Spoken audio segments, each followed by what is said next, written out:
Same रहेगा, बस उम्र और पोस्ट को लेकर अभी गवर्नमेंट ने कोई डिक्लेयर नहीं किया है, लेकिन हम फिर भी 2017 का जो नोटिफिकेशन आया था उसके अकॉर्डिंग हम कुछ बातें यहाँ पर करेंगे और सारी चीज़ें देखने का प्रयास करेंगे।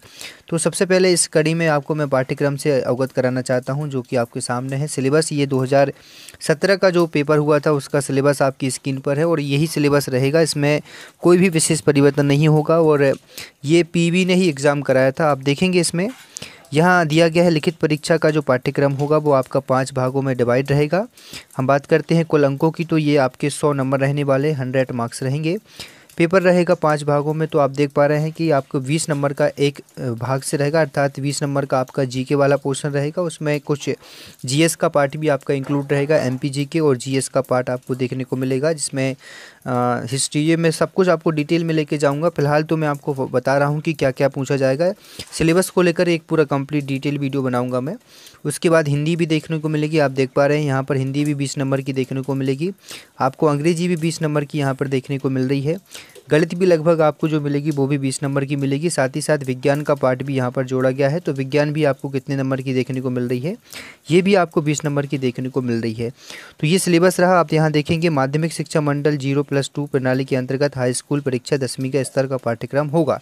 कहने का तात्पर्य यह है कि जो परीक्षा है आपकी यह है 12वीं बेस, अर्थात हाई स्कूल आपने कम से कम किया हो। तो जो सिलेबस का इन्होंने बताया हुआ है या जो पाठ्यक्रम होगा वो 10वीं तक का ही होगा, अर्थात जो आपकी साइंस आएगी वो 10वीं तक जो आपने पढ़ा है उतना ही लेवल रहेगा।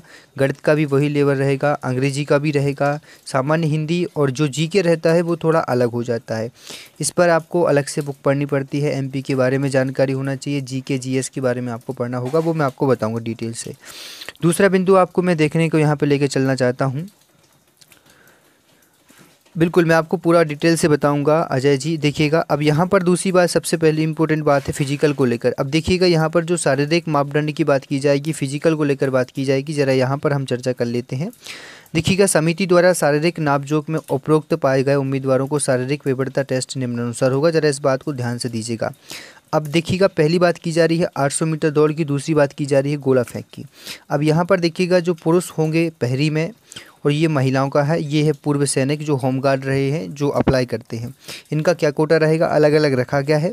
तो जो 800 मीटर दौड़ रहेगी वो पुरुषों को 2 मिनट 50 सेकंड में पूरी करनी पड़ेगी, वहीं महिलाओं को 4 मिनट 0 सेकंड अर्थात केवल 4 मिनट में पूरी करनी पड़ेगी। और जो भूतपूर्व सैनिक रह चुके हैं या होमगार्ड में रह चुके हैं उनको 3 मिनट 15 सेकंड में पूरी करनी पड़ेगी 800 मीटर दौड़। वहीं गोला फेंक की बात करेंगे तो इसमें लंबाई की बात की जाती है और वजन की। तो गोले फेंक में जो वजन होगा, जो फीट होगी वो 20 फीट का होगा। गोले का वजन कितना होगा तो 7.260 किलोग्राम, ये होगा पुरुषों के लिए जेल पहरी में, ध्यान दीजिएगा। वहीं महिलाओं का जो रहेगा वो 16 फीट रहेगा, ध्यान दीजिएगा। और जो गोले का वजन होगा वो केवल 4 किलो का होगा, इस बात को ध्यान दीजिएगा। बिल्कुल अजय जी मैं बताता हूँ आपको। वही मैं बात करता हूँ जो पूर्व सैनिक रह चुके हैं उनका कितना होगा तो 15 फीट होगा। वहीं गोले का जो वजन की बात करते हैं तो 7.260 किलोग्राम का ये वजन होगा। ये मैंने आपको बता दिया है और यही आपका फिजिकल टेस्ट होगा। तो फिजिकल को आप देख पा रहे हैं कि क्या होता है, रनिंग इंपॉर्टेंट है और गोला फेंक इंपॉर्टेंट है। यहाँ देखिएगा यदि दौड़ में क्वालिफाई नहीं करता है कोई भी विद्यार्थी तो उसे गोला फेंक में भाग लेने को नहीं मिलेगा। ध्यान दीजिएगा जो टाइम जोन यहाँ पर दिया हुआ है इसके अंदर यदि टाइम में आप रनिंग कंप्लीट नहीं करते हैं तो ये वाला आपको गोला फेंक वाला ऑप्शन नहीं मिलेगा। शरीर प्रबलता परीक्षा केवल क्वालिफाइंग स्वरूप ही होगी, क्वालिफाइंग ही होना पड़ेगा, इसमें कोई पूर्णांक या प्राप्तांक नहीं होगा। ये आपको क्वालिफाई करना पड़ेगा, ऐसा नहीं है कि क्वालिफाइंग या फिर आपको रैंकिंग लेनी है या फिर आपको मेरिट में आना है, ऐसा कुछ नहीं होगा। केवल क्वालिफाइंग ही होगी, जो कैटेगरी दी गई है उसके अकॉर्डिंग।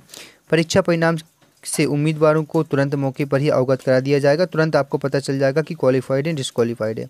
शारीरिक नापजोक और प्रबलता परीक्षा का वीडियो रिकॉर्ड किया जाएगा। अपनी नापतोल प्रदर्शन मूल्यांकन से असंतुष्ट रहने पर चयन समिति के समक्ष तत्काल अपील की जाएगी, जो उसका वीडियो कवरेज देखकर जो निराकरण करेंगे और किसी भी स्थिति में उम्मीदवार को दूसरी बार अवसर प्रदान नहीं किया जाएगा, ये बात ध्यान रखिएगा। और लास्ट बिंदु है शारीरिक प्रबलता टेस्ट हेतु उम्मीदवार को स्वस्थ एवं तथा किसी भी अन्य आधार पर परीक्षा से छूट जो है नहीं दी जाएगी, ना ही उक्त के लिए किसी भी प्रकार से चिकित्सीय प्रमाण पत्र स्वीकार किया जाएगा। इस बात का ध्यान रखेंगे, जो भी अभ्यर्थी होंगे उनको तुरंत ही फिजिकल लिया जाएगा, किसी भी प्रकार से ये नहीं लिया जाएगा कि आगे बढ़ा जा रहा है।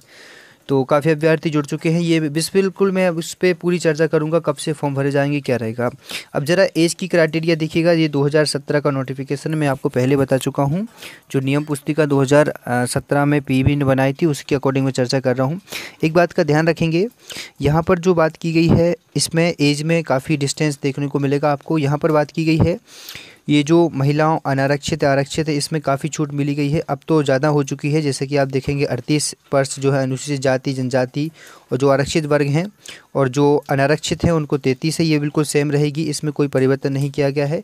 और एक बात का आप विशेष ध्यान रखेंगे, जो मध्य प्रदेश के मूल निवासी हैं उनके लिए यहाँ पर है, और इसको लेकर यदि कोई परिवर्तन होता है तो मैं आगे बताऊँगा। लेकिन एज का क्राइटेरिया कम से कम रहेगी 18 वर्ष और अधिक से अधिक रहेगी। यदि सामान्य वर्ग के हैं आप तो 33 वर्ष रहेगी। और बिल्कुल गुड इवनिंग। और यदि आप एससी और एसटी से आते हैं तो अधिकतम आपकी 38 वर्ष रहेगी, ये बात ध्यान रखेंगे। न्यूनतम 18 वर्ष ही है, इस बात का ध्यान रखेंगे। इसमें यदि कोई परिवर्तन होता है यदि आगे चलकर तो मैं आपको बता दूंगा। इसी के साथ में मैंने आपको बताया हाइट को लेकर, इस बात को भी ज़रा ध्यान रखेंगे। हाइट को लेकर भी काफ़ी अभ्यर्थी कमेंट कर रहे थे कि सर हाइट को लेकर क्या रहेगा। तो पुरुष अभ्यर्थियों के लिए ऊंचाई की बात करेंगे तो 165 सेंटीमीटर आपकी ऊंचाई होना चाहिए, इस बात का ध्यान रखिएगा। और जो सीना होना चाहिए, चेस्ट होना चाहिए, वो 83 सेंटीमीटर होना चाहिए। ये रही पुरुषों की बात। महिलाओं की बात करते हैं तो 158 सेंटीमीटर होना चाहिए उनकी ऊंचाई, और चेस्ट को लेकर कोई बात नहीं की गई है, मतलब इम्पोर्टेंट नहीं होता है। आवेदक की दोनों आंखों की दृष्टि सामान्य होनी चाहिए। उसे जेल की सेवाओं के लिए शारीरिक दृष्टि से उपरोक्त होना चाहिए, मतलब कोई भी पार्ट आपका वीक नहीं होना चाहिए। यदि वीकनेस किसी भी प्रकार की पाई जाती है तो फिजिकल से बाहर कर दिया जाएगा और आप अप्लाई भी नहीं कर सकते। कहीं ना कहीं ये बात स्पेशल उन्होंने पहले बता दी गई है। अभ्यर्थी में ध्यान दीजिएगा, नौकनी फ्लैट फुट कोई दृष्टि दोष नहीं होना चाहिए तथा चिकित्सीय दृष्टि से योग्य मेडिकल फिट होना चाहिए। देखिए, यदि आपको कहीं ना कहीं ग्लास लगता है, आपकी कोई वीकनेस है आंखों को लेकर है, तो आप लोग इस पे फॉर्म बिल्कुल भी नहीं, क्योंकि ये साफ साफ इन्होंने लिख दिया है, पहले भी लिखा था और आज भी अभी जो नोटिफिकेशन भी आएगा उसमें भी यही कहा जाएगा। इस बात का आप ध्यान रखेंगे।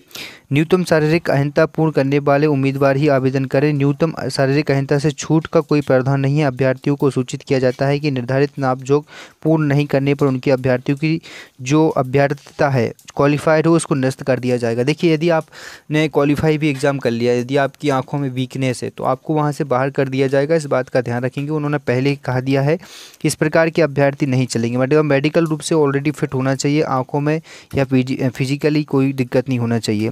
पहली पद हेतु भर्ती नियम के अभ्यर्थियों को शारीरिक रूप से अपंग नहीं होना चाहिए, इस बात का ध्यान रखेंगे। निःशक्त जन हेतु आरक्षण निर्धारित नहीं किया गया है बिल्कुल भी यहाँ पर, ठीक है। चलिए, अब ये बात कर लेते हैं हम पदों को लेकर। तो ये दोस्तों देखिएगा आप सभी, सीधी भर्ती के पदों के वर्गवार पद नाम देखेंगे। पहली का है वेतनमान, जो आप देख पा रहे हैं यहाँ पर यहाँ पर देखेंगे 5200 प्लस 20200 प्लस 1900 ग्रेड रहता है, तो ये कुछ मिलके 7वां वेतन 19500 कुछ वेतन मिलता है। इसमें ध्यान दीजिएगा, जो पदों की संख्या 2017 में रही थी वो आप देखेंगे 475 कुछ रही थी, बाद में 150 कुछ और बढ़ गई थी लास्ट लो।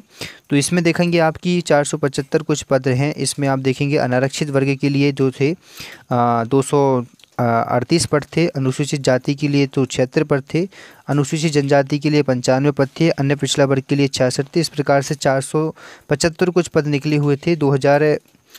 2017 का दिखा रहा हूँ मैं आप सभी के लिए। देखेंगे ये जून आप देखेंगे, सॉरी ये नियम 2017 के थे, ये 2018 की भर्ती का था। सॉरी 2018 की भर्ती का है ये नियम। ये केवल और केवल एक्चुअली ये नियम थे, ये आयु संबंधी नियम थे 2018-17 के।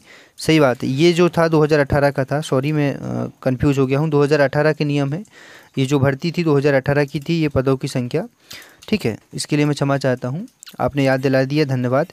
तो इस बात को ध्यान रखेंगे, ये सारी चीज़ें मैंने आपको बता दी हैं। लगभग जो उम्र सीमा है, जो क्राइटेरिया है, इसमें कुछ चेंज हो सकता है, मे बी पॉसिबल, यदि आगे गवर्नमेंट चाहती है। और ये मैंने आपको फिजिकल का बता दिया है कि ये फिजिकल आपको रेडी रखना है। आप अपनी रनिंग को स्पीड का कर सकते हैं, शुरू कर दीजिए। फिर गोला फेंक का बता दिया है। साथ ही साथ मैंने आपको कुछ चीज़ें आपको मैंने सिलेबस की भी बता दी हैं, लेकिन सिलेबस को लेकर मैं एक पूरा कंप्लीट वीडियो बना दूँगा आपको।